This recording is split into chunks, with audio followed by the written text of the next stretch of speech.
अस्सलाम वालेकुम नाज़रीन, मां आहियां अब्दुल मोमिन जोनो। तव्हां ख़बर ॾियूं था त ठटे ज़िले जे गारो थाणे ते मुक़ररु थियल मोरोवासी ASI अली गुल चांडियो जे क़ातिलनि ऐं नवाबशाह में क़त्ल थियल बबलू सोलंकीअ जे क़ातिलनि जी गिरफ़्तारी लाइ अदालती जांच कराइण लाइ काज़ी अहमद प्रेस क्लब आॾो मुख़्तलिफ़ सियासी समाजी अॻवाननि डॉक्टर ग़ुलाम शबीर चांडियो, अली हैदर चांडियो, साहिल लाखो, अब्दुल कादिर चांडियो, राशिद चांडियो, एजाज़ चांडियो, वही चांडियो ऐं ॿियनि जी अॻवानीअ में एहतिजाजी मुज़ाहिरो कयो। मुज़ाहिरीन ASI अली गुल चांडियो, मोरो रहवासी बबलू चांडियो जे क़ातिलनि ऐं मरी वाक़िए जी अदालती जांच कराइण लाइ सख़्त नारेबाज़ी कई। उन मौक़े ते अॻवान ॻाल्हाईंदे चयो त मोरो जो रहवासी ASI अली गुल चांडियो जेको गारो थाणे ते मुक़ररु थियल हो, जंहिंखे क़त्ल कयो आहे, पर उनखे उतां जे ASP ऐं इंतिज़ामिया पारां ख़ुदकुशीअ जो रंग ॾियणु बदनीयती आहे, जेको सरासर ग़लति अमल आहे, जंहिंजी अदालती जांच कराए असुल क़ातिलनि खे गिरफ़्तार कयो वञे। ऐं मोरो जे ॿिए रहवासी नौजवान बबलू सोलंकीअ जे नवाबशाह में अस्पताल जे अमले सां मिली करे बिरादरीअ जे बासर माण्हुनि हथां क़त्ल थियल नौजवान जे क़ातिल खे गिरफ़्तार कयो वञे।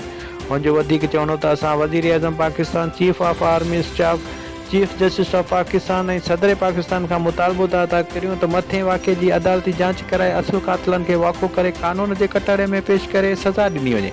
ॿी सूरत में सख़्त एहतिजाज कयो वेंदो। सिंधी मेज़बानी की सुञाण टपाल मेज़बान। तव्हांजे पंहिंजे स्टाफ जूना मुरियत हर क़िस्म जो AC DC सोलर सिस्टम बारे दस्तियाब आहे। प्रोपराइटर अरशद अली।